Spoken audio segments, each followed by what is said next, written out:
Hi, welcome back. It's Heather from Sister Stand Strong, the Bootstrap Business Blueprint. Now, okay, so we're coming to the end now of this course. We've got one more training to go.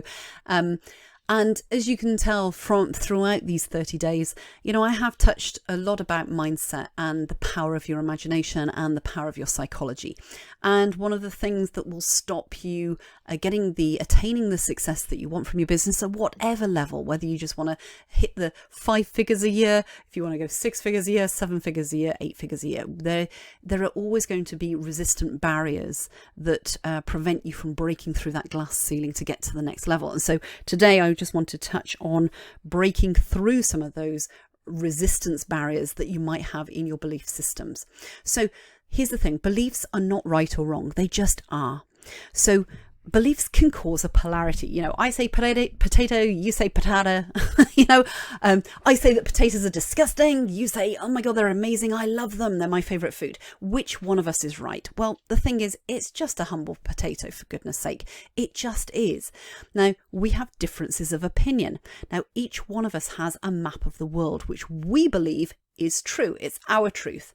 Now, if you believe, for example, that rich people are evil and deceitful and underhanded and bad people, then you're never going to be rich because your identity will never allow you to align with that fact because you don't want to be evil, deceitful, underhanded, or a bad person. Well, I'm hoping you wouldn't. So it's like, so can you see how there would be an incongruence there in terms of what you want and what you say you want? So breaking through the resistance barrier, it's little wonder that so many people struggle with the law of attraction and manifesting what they really want in their businesses and their life. Because you see, if you have a conflicting or difference of opinion in your subconscious mind, it doesn't matter how many times you say you want something, it's not going to happen. So if you say you want a bigger business, if you've got some beliefs there that are subconscious, that are unconscious beliefs, they're going to scupper this. You're not going to get what you want. So to change a belief, first you have to identify the one that is causing the conflict. Now, imagine that you have like a tabletop underneath this tabletop, which is a belief. You've got loads of legs. Now, these legs of the table are evidence that you have collected to prove that that belief is right. So let me just say that again. So you have a belief and then you stack it underneath with different legs, which are evidence that you have seen, heard, found to support your belief. Because we want to prove ourselves right. So we need to remove those old legs and we need to put a new tabletop on with a new belief, and we need to start adding evidence, those new legs underneath it, to prove this is actually the correct belief, the right belief for us. And the more legs you have under this tabletop, the stronger that belief. So let's take some action on this. Here's what to do next.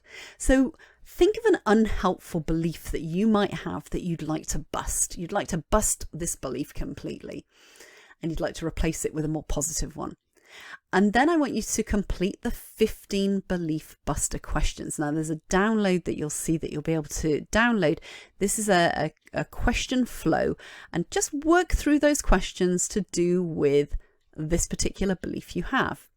And then when you've done that, I want you to stack then the evidence. So what you do is, this is the belief stack, and I want you to write out 50 reasons why your new belief is true. I want you to find any evidence you can, any way you can, about why this belief would be true. That's the new belief you want to actually stack. So the top tip is, you don't have to stop at 50. You can find as many pieces of evidence support that new belief as you can. However, whether you manage to write 30 or 300, it's very important that you do this in the next 30 days, that you read this list every day. That's the thing, because what happens is this cements and wires in this new belief into your mind, into your being. So your thoughts, your emotions, your actions all start aligning. So I'll just summarize this again. So think of a belief that might be hampering your progress. It could be that you don't believe people will pay more for your products that you're offering right now. If you want to rip that belief out and replace it with a more positive belief about, hey, everybody that I come into contact with has a credit card that will pay for this, or there are, an abundance of people out there right now who want what I'm offering. That's the belief that you want to change. So what we do is we take you through the process of the 15 questions in the Belief Buster, and then we want to support that belief by stacking the new evidence, the new belief evidence as it is true underneath.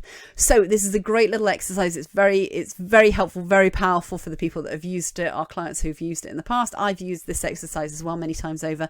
It's really, really good. But also, as I said, the top tip for this is if you really want to make a change with this belief is to read this at, the list, your 50 reasons why. You kind of read that out every single day to really kind of gel this in.